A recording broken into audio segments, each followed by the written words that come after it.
Bismillahirrahmanirrahim. Assalamu alaikum students. I hope you're all fine. Today we're going to study unit number 13, the movement of the earth, and the topics of our today's lecture are rotation, revolution, seasons, the season affect our daily life in different ways. When you move in a car or train, sometimes it seems that the houses, trees, and shops on the side of the road are moving backwards as you move forward. Do they really move? No. It is your car which is moving.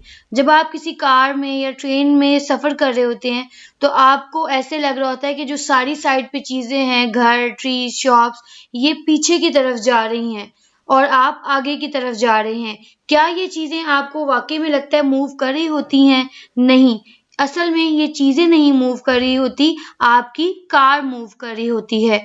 Another example of this movement is a merry-go-round ride. When you ride on a merry-go-round, you keep moving in circles, but you feel as if other people who are standing on the ground are also moving with you. However, you know that they are not moving. इसी तरह जब आप एक merry go round पे बैठते हैं तो वो सर्कल में मूव करता है, तो आपको ऐसा लगता है कि जो लोग आपके साइड पे खड़े हैं वो भी आपके साथ साथ मूव कर रहे हैं, लेकिन असल में वो नहीं मूव कर रहे होते, सिर्फ आप मूव कर रहे होते हैं। Similarly, we observe that the sun rises in the east and sets in the west. But does the sun really move from east to west? इसी तरह हम ऑब्जर्व करते हैं कि सन जो है वो ईस्ट से निकलता है और वेस्ट में सेट हो जाता है। तो इसका मतलब ये नहीं है कि ये सन मूव कर रहा है from east to west. The sun appears to move across the sky, but actually it is the earth that is moving, not the sun.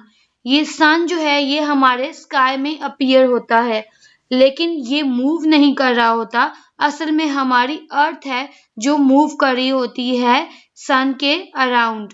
The earth is almost a sphere. Earth एक sphere की तरह होती है। Earth has two types of movements. Both movements cause interesting changes on earth. Earth की two types of movements होती हैं और ये दोनों मूवमेंट कुछ इंटरेस्टिंग चेंजेस करती हैं अर्थ में। Rotation. The earth spins on its axis just like a top in an anti-clockwise direction. Earth spin करती है अपने एक्सिस के अराउंड जिस तरह एक टॉप मूव करता है एंटी क्लॉकवाइज डायरेक्शन में। This movement is called rotation. इस मूवमेंट को हम रोटेशन कहते हैं। The rotation of the earth on its axis causes day and night. Earth की ये जो रोटेशन है अपने एक्सिस के ऊपर, इसकी वजह से दिन और रात आते हैं। At any time, only half of the earth is in sunlight, the other half is in shadow. किसी एक टाइम में जो अर्थ का हाफ है वो सनलाइट में होता है, लेकिन उसी वक्त जो उसका अदर हाफ होता है वो शेडो में होता है। The part which faces the sun is having the daytime and the part which faces away from the sun is having night. जिस पार्ट पे सन की लाइट फॉल कर रही होती है वहां पे उस टाइम दिन होता है, और जिस पार्ट का जो फेस है वो दूसरी डायरेक्शन में होता है सन से, तब वहां पे रात होती है।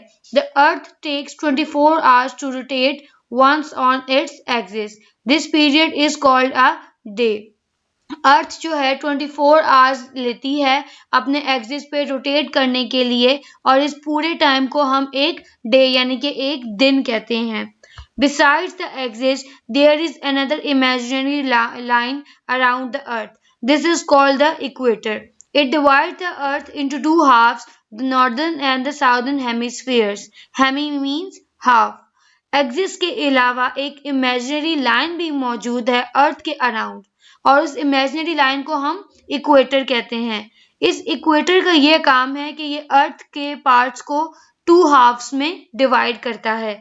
एक हाफ हमारा नॉर्दर्न यानी कि नॉर्थ पोल होता है और दूसरा पार्ट हमारा साउदर्न या फिर साउथ पोल होता है, और इनको हम नॉर्दर्न हेमिस्फेयर और साउदर्न हेमिस्फेयर्स भी कह सकते हैं, और जो वर्ड हेमी है उसका मतलब होता है half. The earth is continuously rotating on its axis. Earth continuously अपने एक्सिस पे रोटेट कर रही होती है। Revolution. As the earth spins on its axis, it also moves around the sun. जैसे अर्थ अपने एक्सिस पे स्पिन कर रही होती है, इसी तरह वो अपने सन के अराउंड भी रोटेट कर रही होती है। This movement is called revolution. इस मूवमेंट को हम रेवोल्यूशन कहते हैं। Revolution is a movement in which one object moves around another object. Revolution का मतलब एक ऐसा फिनोमेना जिसमें एक ऑब्जेक्ट दूसरे ऑब्जेक्ट के अराउंड मूव कर रहा होता है। The earth revolves around the sun and the moon revolves around the earth in a fixed path called an orbit.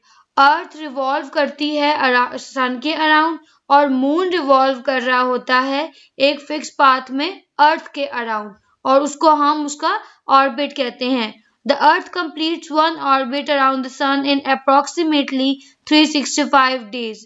अर्थ सन के अराउंड जो अपना एक ऑर्बिट कंप्लीट करता है उसमें उसको अप्रोक्सीमेटली 365 डेज लगते हैं। This period is called a year. इस पीरियड को हम एक ईयर कहते हैं। The year is divided up into the 4 season we call spring, summer, autumn and winter. जो ईयर है ये हमारा, इसको डिवाइड किया गया है फर्दर 4 सीजन्स में, और उनके नाम हैं spring, summer, autumn and winter.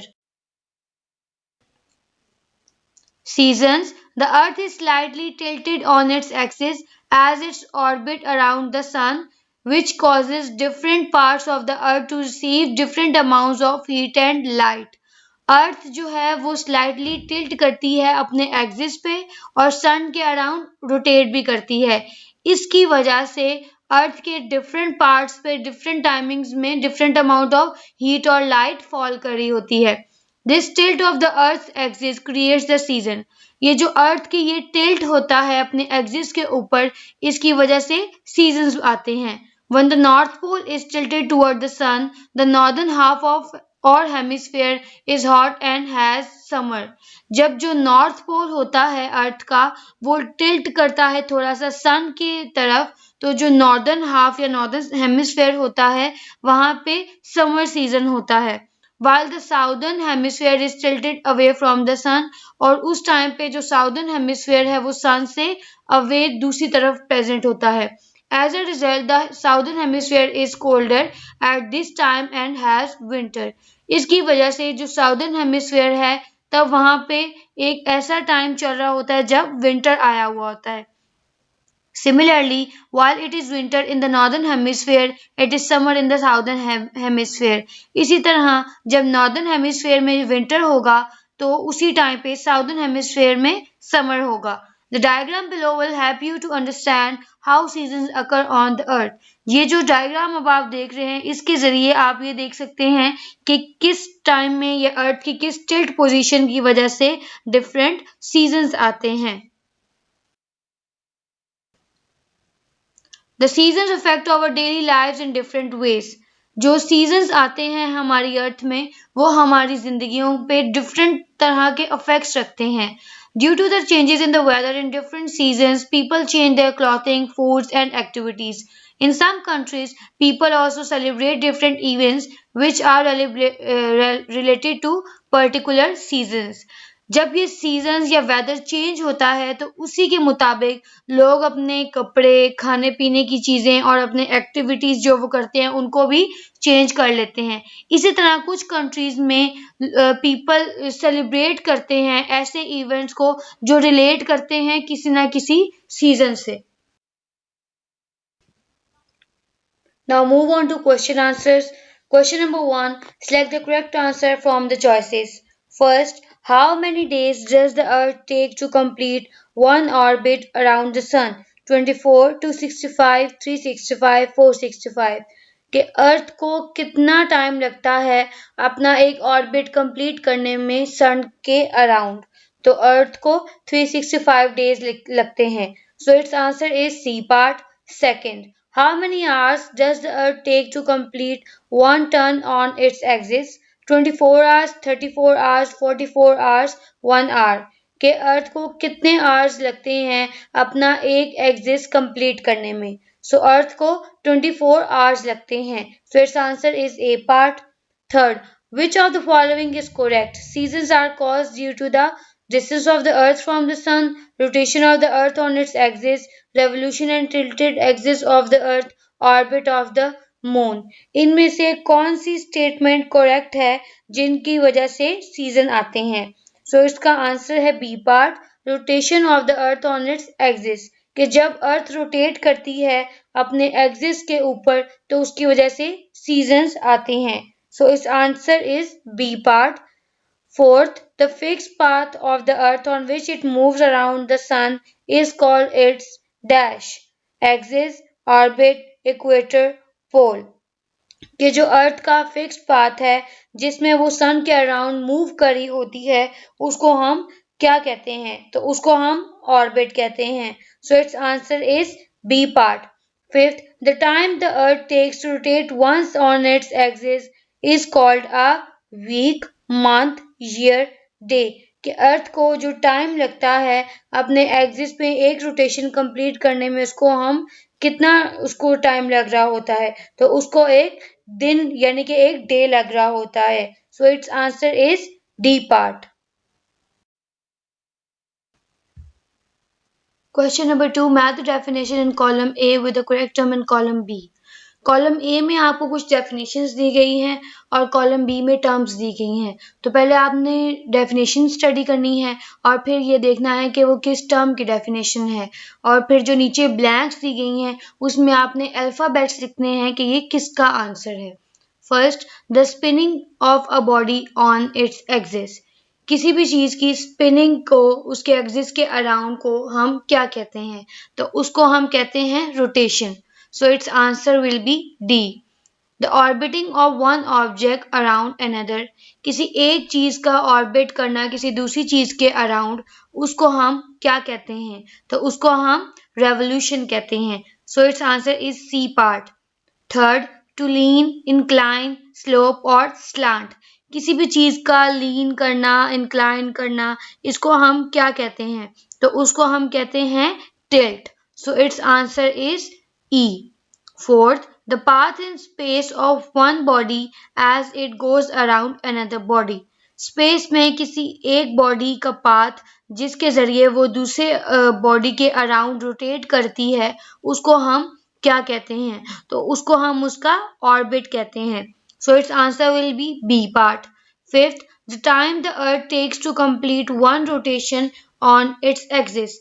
कि अर्थ को जो टाइम चाहिए होता है अपने एक्सिस के अराउंड एक रोटेशन कंप्लीट करने में उसको हम क्या कहते हैं? तो उसको हम एक दिन कहते हैं यानी कि 24 आवर्स लगते हैं उसको.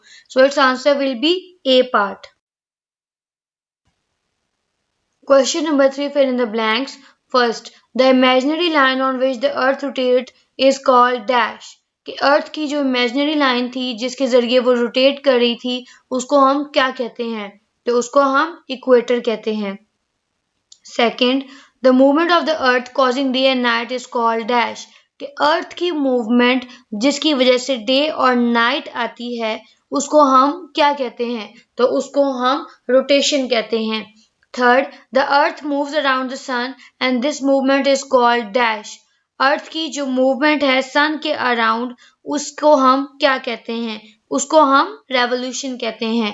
Fourth, the earth takes dash day to spin once on its axis.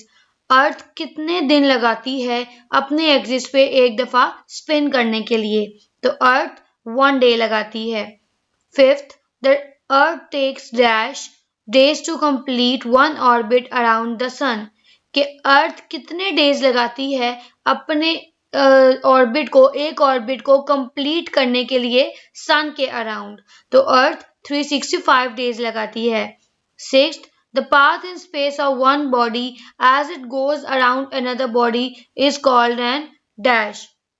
कि ऐसी जो पाथ या ऐसा जो स्पेस के अंदर एक पाथ है जिसमें एक बॉडी रोटेट कर रही है या मूव कर रही है एक दूसरी बॉडी के अराउंड उसको हम उसका क्या कहते हैं?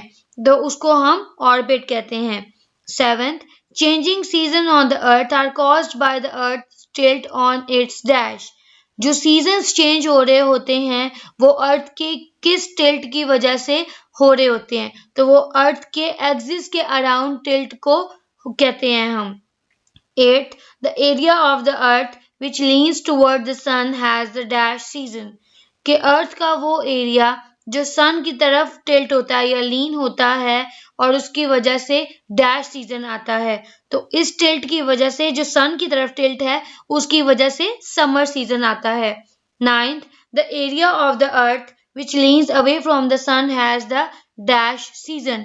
कि अर्थ का वो एरिया जो कि सन से अवे लीन हुआ है तब उसमें कौन सा सीजन होता है, तो तब उसमें विंटर सीजन होता है। 10th, the time the earth takes to rotate once on its axis is called a dash. कि एक टाइम जो अर्थ लेता है अपनी रोटेशन को कंप्लीट करने में अपने एक्सिस के अराउंड, उस टाइम को हम क्या कहते हैं, तो उस टाइम को हम डे कहते हैं। Question number 4, take T for true or F for false. First, the earth takes 364 days to revolve around the sun. कि अर्थ 364 डेज लगाती है सन के अराउंड मूव करने में, तो ये फॉल्स है।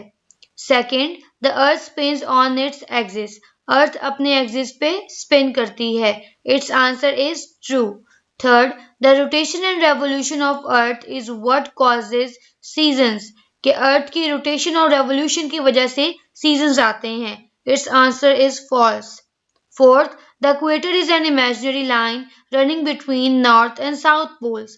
इक्वेटर एक इमेजिनरी लाइन है जो नॉर्थ से साउथ पोल तक जाती है, इट्स आंसर इज ट्रू।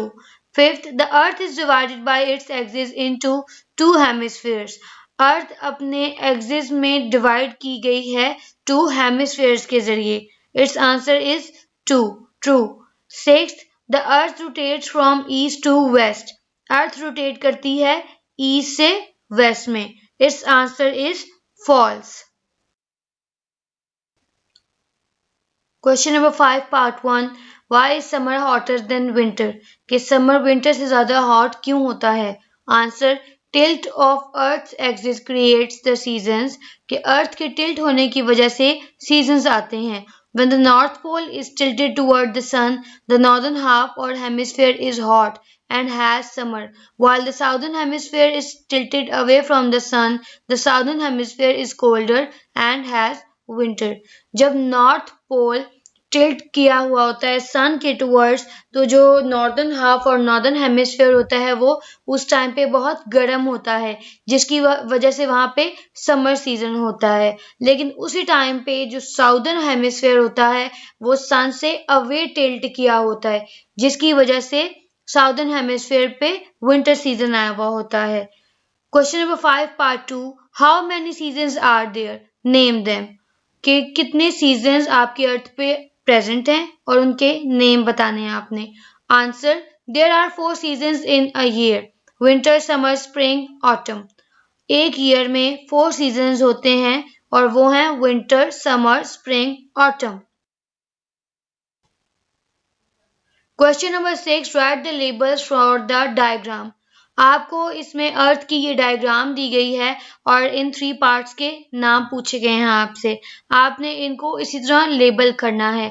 जो सबसे टॉप पे आपको पार्ट नजर आ रहा है वो है अर्थ का नॉर्थ पोल, और जो सबसे बॉटम पे आपको पार्ट नजर आ रहा है, एरो नजर आ रहा है, वो है अर्थ का साउथ पोल, और जो सेंटर में ये एक इमेजिनरी लाइन है इसको हम इक्वेटर कहते हैं।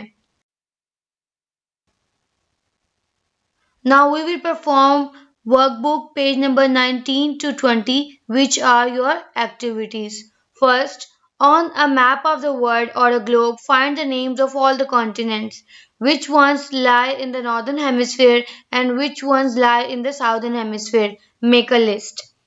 सबसे पहले आपने क्या करना है कि एक मैप लेना है पूरी वर्ल्ड का, उसमें आपने कॉन्टिनेंट्स के नेम्स फाइंड करने हैं और फिर उन नेम्स को एक साइड पे लिखना है जो कि नॉर्दर्न हेमिस्फीयर में है, और उन नेम्स को दूसरी साइड पे लिखना है जो साउदर्न हेमिस्फीयर में है, और इनके आपने फिर एक लिस्ट बनानी है।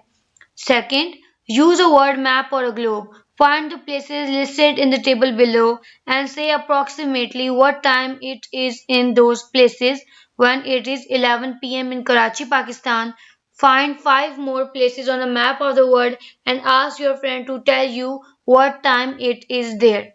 आपने दोबारा एक वर्ड मैप लेना है, उसमें ये जो इस लिस्ट में नाम दिए गए हैं डिफरेंट प्लेसेस के, उनको ढूंढना है और उनका अप्रोक्सीमेटली आपने टाइम लिखना है और वो टाइम आपने कंपेयर करना है अपने कंट्री में, पाकिस्तान में कराची के टाइम में। फॉर एग्जांपल कि अगर कराची में 11 p.m. हो रहे हैं इस वक्त, तो लंदन में इस वक्त क्या टाइम होगा और कौन सा डे होगा, और इसी तरह सिडनी में क्या टाइम और डे होगा, टोक्यो में, मॉस्को में, बीजिंग में और यूएई में क्या टाइम और डे होगा। तो इसको आपने फाइंड करके अपनी वर्कबुक पे ही फिल करना है। Third, with a globe or with a torch and an old rubber ball, you can see how parts of the earth receives more or less sunshine as the earth rotates. अब आपने क्या करना है, आप एक globe भी ले सकते हैं या कोई भी ओल्ड रबर बॉल ले सकते हैं। उस पे आपने एक टॉर्च को ऑन करके देखना है। इसमें आप देख सकेंगे कि एक टाइम में अर्थ का एक टाइम पे बहुत ज़्यादा लाइट होती है और सनशाइन होती है, और दूसरी लाइन जो साइड होती है उस पे डार्कनेस होती है, और फिर आपने उसको रोटेट भी करके देखना है। इससे आपको ये पता लगेगा कि अर्थ कैसे रोटेट करती है। Draw a line to show the equator. इसके सेंटर में आपने एक लाइन ड्रॉ करनी है, अपने बुक से भी आप देख सकते हैं। इस लाइन को आपने ड्रॉ करना है और ये लाइन इक्वेटर कहलाएगी। Mark an X near the north pole. जहाँ पे नॉर्थ पोल होगा वहां पे एक्स बनाना है आपने।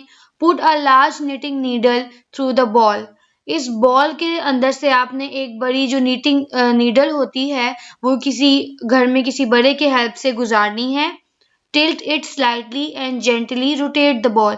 उसको आपने स्लाइटली टिल्ट कर देना है, टेढ़ा कर देना है थोड़ा सा, और फिर आहिस्ता आहिस्ता उस बॉल को रोटेट करना है। Shine the torch on one side and see how the areas in light and shadow change. फिर उसके ऊपर एक टॉर्च आपने ऑन करनी है और उस टॉर्च को एक ही साइड पे रखना है, और फिर आपने ये देखते जाना है कि जिस तरह वो बॉल रोटेट करती जाएगी उस तरह कुछ आपके एरियाज आहिस्ता आहिस्ता लाइट में आते जाएंगे और जो उसे अवे जा रहे हैं वो आहिस्ता आहिस्ता डार्कनेस में और शेडो में जाते जाएंगे। तो इस एक्सपेरिमेंट को आपने ज़रूर परफॉर्म करके देखना है। Fourth, prepare a season chart like the one given below. यहाँ पे आपने एक सीजन्स का चार्ट बना हुआ देखा है अपनी वर्कबुक में। इसमें आपसे कुछ चीज़ें पूछी गई हैं, वो आपको जो भी आइडियाज़ आ रहे हैं वो आप इसमें ज़रूर लिखेंगे। आपको जो भी आंसर आ रहे हैं वो आपने हर सीज़न के बॉक्स में उससे जो चीज़ रिलेटेड पूछी गई है उसका आंसर लिखना है। फर्स्ट है ड्यूरेशन, कि आपको क्या लगता है कि स्प्रिंग सीजन कितने मंथ्स का होता है, समर कितने मंथ का होता है, विंटर कितने मंथ का होता है और ऑटम कितने मंथ का होता है। Food and drink people like to have in this season, के जो लोग हैं वो किस सीजन में किस किस्म के खाने या ड्रिंक्स पीने को ज़्यादा प्रेफर करते हैं। Type of clothing people like to wear, कि किस सीजन में लोग किस किस्म के कपड़े पहनते हैं। वेदर, कि किस सीजन में किस किस्म का वेदर होता है, गर्म होता है, हॉट होता है, कोल्ड होता है या ड्राई होता है। Any two activities people enjoy in this season, इसमें आपने कोई सी भी दो सीजन मतलब दो एक्टिविटीज लिखनी है जो इन सीजन में लोग एंजॉय करते हैं और उस एक्टिविटीज को परफॉर्म करते हैं। सो आई होप स्टूडेंट्स आपको आज का लेक्चर समझ आ गया होगा। जो अभी हमने क्वेश्चंस किए हैं उनको अपनी वर्कबुक पे आपने ज़रूर नोट करना है और उनकी पिक्चर व्हाट्सएप करनी है। मिलते हैं अपने नेक्स्ट लेक्चर में, तब तक के लिए अल्लाह हाफिज़, स्टे होम, स्टे सेफ।